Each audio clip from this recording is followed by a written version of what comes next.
Hello दोस्तों, आज हम डीएलएफ कंपनी को देख लेते हैं। डीएलएफ कंपनी ने अपने Q3 के नतीजे पब्लिश किए हैं और नतीजे पब्लिश करने के बाद इसमें आज 3% के हेरफेर की गेन हुआ है। शेयर जो है वो 3% ऊपर चढ़ चुका है। अभी जो करंट जो डेटा है मार्केट खुलने के बाद यहाँ पर 721.85 पर ये शेयर अभी चल रहा है।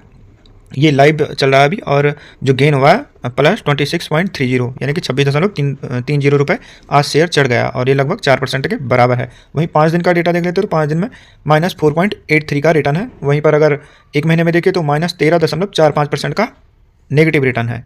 वहीं 6 महीने में देखें तो -16.95 का नेगेटिव रिटर्न।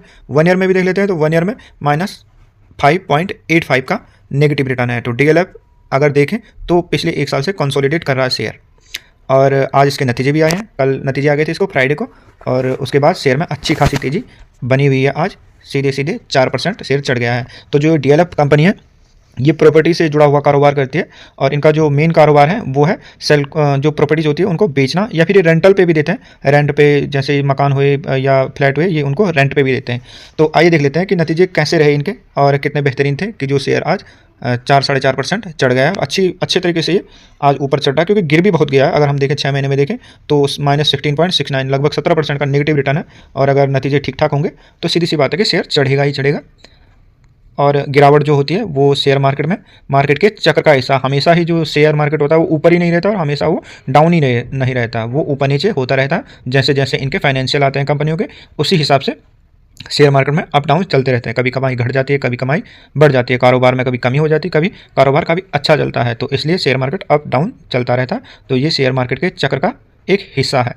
अब देख लेते हैं इसके फाइनेंशियल नतीजे Q3 के। तो देख लेते हैं हम इसके नतीजे कि नतीजे कैसे रहे। तो सबसे पहले हम रेवेन्यू देखेंगे और रेवेन्यू जो देखेंगे हम वो देखेंगे क्वार्टरली बेस पर। तो हम देख रहे हैं क्वार्टरली बेस पर इसके रेवेन्यू। तो नज़र डालते हैं सबसे पहले दिसंबर 2025 जो रिसेंट क्वार्टर जिस पर इन्होंने पब्लिश किया। जो डेटा होगा वो करोड़ में होगा, जो वैल्यू है ये करोड़ में है।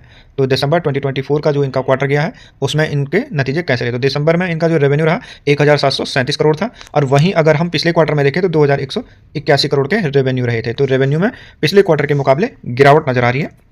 ये रहा सितंबर 2024 और यह दिसंबर 2024। तो इस हिसाब से देखें तो रेवेन्यू पिछले क्वार्टर के मुकाबले गिर गया है। वहीं अगर 1 साल पहले के हिसाब से देखें ये रहा दिसंबर 2023 का ये डेटा है और यहाँ पर 1644 करोड़ के रेवेन्यू हुए थे। और यहाँ से देखें तो रेवेन्यू में अच्छा खासा गेन है। यहाँ से देखिए 1644 था और यहाँ से ये बढ़ करके हो गया 1737 करोड़। तो रेवेन्यू में जंप है पिछले 1 साल के मुकाबले अगर हम देखते हैं तो। वहीं पर देखते हैं अब इसके प्रॉफिट देख लेते हैं कि क्वार्टरली जो प्रॉफिट है वो कैसे रहे। तो अब हम जो देख रहे हैं वो क्वार्टरली प्रॉफिट देख रहे हैं। तो दिसंबर 2024 में जो इसके प्रॉफिट रहे हैं, शुद्ध लाभ हुआ है वो 440 करोड़ का हुआ है।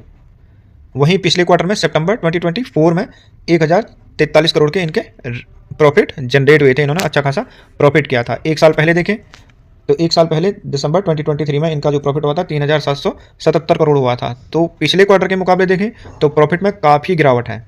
ये देखिए काफ़ी गिरावट नज़र आ रही है पिछले क्वार्टर के मुकाबले। लेकिन अगर हम 1 साल पहले दिसंबर 2023 के मुकाबले देखें तो प्रॉफिट में अच्छा खासा ग्रोथ नज़र आ रहा है। तो ये इसका फाइनेंशियल है। 1 ईयर के मुकाबले देखें तो अच्छा खासा चल रहा है सब कुछ। हालांकि पिछले क्वार्टर के मुकाबले थोड़ा सा गिरावट है, लेकिन उससे पिछले वाले क्वार्टर में देखें जून 2024 में तो वहाँ से जंप है प्रॉफिट में। ये देखिए यहाँ से जंप है प्रॉफिट में। तो नतीजे ठीक ठाक है डीएलएफ के। और हमने जैसे बताया कि ये जो इसका मुख्य कारोबार है वो है ज़मीन की खरीद फरोख्त करना या फिर जो ये मकान होते हैं उनको किराए पर देना, रेंट पे देना। फ्लैट इनके होते हैं उनको ये रेंट पे देते हैं और ये इनका मुख्य कारोबार है। तो रियल एस्टेट से जुड़ी हुई कंपनी है। आइए देख लेते हैं कि इसका बाकी का कारोबार जो है वो कैसा रहा। इसका देखते हैं कि इसका जो होल्डिंग पैटर्न है उसमें क्या चेंजेस हुए या नहीं है। तो सीधे लिए चलते हैं होल्डिंग पैटर्न पे। देखते हैं इनका होल्डिंग पैटर्न कि होल्डिंग पैटर्न कैसा चल रहा है। तो सबसे पहले देखते हैं प्रमोटर होल्डिंग। तो प्रमोटर जो है दिसंबर 2024 में 74.08% पर सेम बने हुए हैं। पिछले कई क्वार्टर से एक लंबे दौर से इनका जो होल्डिंग है प्रमोटर्स की वो सेम है। इनके प्रमोटर को लगता है कि कंपनी अच्छा तरीके से कारोबार कर पा रही है और कंपनी आगे ग्रो करेगी, प्रॉफिट करेगी और रेवेन्यू वगैरह वगैरह सब कुछ बढ़िया चलेगा इसमें।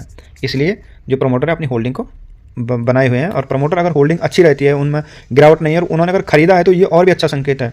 और यहाँ पर जो पॉजिटिव पॉइंट है वो है कि एक लंबे टाइम से इनकी जो होल्डिंग है वो समान रूप से बनी हुई है, स्टेबल है। वहीं अगर हम एफआईआई को देखें जो विदेशी संस्थागत निवेशक है तो उन्होंने यहाँ पर हल्का फुल्का सा पिछले क्वार्टर के मुकाबले सेल किए हैं अपने शेयर। तो अभी जो इनके पास है 16.37 है, और इससे पहले क्वार्टर में जो इनके पास थे वो थे 16.66, उससे पहले 16.17। तो ये थोड़ा बहुत ऊपर नीचे चल रहा है इनका पिछले 3 क्वार्टर का अगर हम देखें तो। वहीं DII को देखें, घरेलू संस्थागत निवेशक, तो जो ये घरेलू संस्थागत निवेशक है उनके पास 4.87 है, और पिछले क्वार्टर के मुकाबले इन्होंने हल्की फुल्की अपनी होल्डिंग बढ़ाई है। 4.66 था इनके पास पहले, और अब 4.87 था। वहीं अगर पिछले 2 क्वार्टर को भी देखें, यानी कि 3 क्वार्टर को देखें, तो ऊपर नीचे हल्का फुल्का ऊपर नीचे हो रहा है, और इस क्वार्टर में इन्होंने बढ़ाई है अपनी होल्डिंग। वहीं अगर पब्लिक को देखें तो पब्लिक ने भी अपने पास होल्डिंग को बढ़ाया पिछले क्वार्टर के मुकाबले, 4.62 और 4.69 हो चुका है अभी। वहीं देखें तो पब्लिक भी थोड़ा बहुत ऊपर नीचे हो रही है, लेकिन न तो कोई ज़्यादा बेच रहा है ना कोई ज़्यादा खरीद रहा है। तो जो होल्डिंग पैटर्न है स्टेबल बना हुआ है, और अच्छे तरीके से यहाँ पर विश्वास है शेयर धारकों को, इस कंपनी जो है अच्छा करेगी, कंपनी का कारोबार आगे बढ़ेगा और वो उनको प्रॉफिट करके दिलाएगी। इसीलिए ऐसे यहाँ पर कोई ज़्यादा उतार चढ़ाव शेयर होल्डिंग पैटर्न में दिख नहीं रहा है मेरे को। अब देख लेते हैं इसकी थोड़ा सा फंडामेंटल और थोड़ा सा रेशोज देख लेते हैं कि क्या चल रहे हैं इसके रेशो वगैरह वगैरह। तो देख लेते हैं कंपनी की समरी देख लेते हैं कि क्या है, मार्केट कैप क्या है, इनका PE क्या चल रही है, और इंडस्ट्री के वैल्यूएशन के हिसाब से कंपनी कहाँ पर बैठी हुई है। तो सबसे पहले देखते हैं मार्केट कैप 1,79,640 करोड़ का अभी कंपनी का मार्केट कैप है। स्टॉक की जो PE 47.8 है। वहीं इंडस्ट्री में जो इससे रिलेटेड कंपनियां उनकी जो एवरेज जो PE है वो है 31.7। तो इस हिसाब से देखें तो शेयर महंगा नज़र आता है। अब देख लेते हैं रेट ऑफ कैपिटल अर्निंग 5.74 चल रहा है। 5.74 रेट ऑफ अर्निंग जो है वो 6.95 चल रहा है। अमूमन जो रेट ऑफ अर्निंग और रेट ऑफ कैपिटल अर्निंग है वो 15 या 20% से ऊपर हो तो अच्छा माना जाता है। लेकिन यहाँ पर देख लेते हैं हम, रेट ऑफ अर्निंग जो है वो 6.95 है, जबकि 5 साल का जो एवरेज है वो 4.27 है। तो इस हिसाब से देखें तो जो अभी रेट ऑफ अर्निंग है उसमें गेन नज़र आता है, क्योंकि एवरेज जो है 5 साल की वो 4.27 पर चल रही है। वहीं पर यहीं इसके साथ साथ इसमें देख लेते हैं कि जो सेल्स ग्रोथ है कंपनी की पिछले 5 साल में वो घट गई है, -5.14 है। तो सेल्स जो ग्रोथ है, जो रेवेन्यू है वो घटता नज़र आ रहा है कंपनी का पिछले 5 साल के मुकाबले। वहीं रेट ऑफ अर्निंग पिछले 5 साल के मुकाबले देखें तो बढ़ता हुआ नज़र आ रहा है। हालांकि जो मार्केट में माना जाता है कि 15% रेट ऑफ अर्निंग हो तो अच्छा होता है, 15 या 20, लेकिन ये उससे काफ़ी कम है और इसीलिए शायद शेयर भी गिरावट में है। तो अभी जो शेयर का प्राइस है वो 725 है, और बुक वैल्यू जो है शेयर के भी 163 रुपये है। तो बुक वैल्यू से लगभग 5-6 गुना ज़्यादा चल रहा है शेयर। वहीं पर अगर हम पिछले 5 साल की बुक वैल्यू देखें तो 139 थी, एवरेज जो निकल के आ रहा पिछले 5 साल का बुक वैल्यू शेयर इसका जो बुक वैल्यू है वो 5 साल का 139 है, और वहाँ से देखें तो बुक वैल्यू गेन हुआ है इस बार। अभी जो करंट है उस पर गेन नज़र आ रहा है बुक वैल्यू के अकॉर्डिंग, तो ये एक अच्छा साइन है। इसके अलावा आप देख लेते हैं इसका कि जो इंट्रिंसिक वैल्यू है वो कितनी आ रही है, 145, और उसके मुकाबले शेयर है सीधे 725 पर। तो महंगा नज़र आता है वैल्यूएशन के हिसाब से। ग्राहम नंबर 243 है, ग्राहम साहब के अकॉर्डिंग इसका जो प्राइस होना चाहिए वो 243 होना चाहिए, और अभी जो प्राइस चल रहा है वो चल रहा 725। तो वैल्यूएशन तो महंगे नज़र आते हैं जो यहाँ पर दिख रहा है। वहीं पर हम देख लेते हैं कि कंपनी पर डेट कितना है, कर्जा कितना है। तो जो वो है 4,290 करोड़ का, डेट टू इक्विटी जो है 0.11 है, तो ना के बराबर है कर्जा। और जो टोटल एसेट इसके सामने नज़र आ रहे हैं कर्जे के सामने 62,579 करोड़ के अच्छे खासे एसेट्स हैं कंपनी के पास।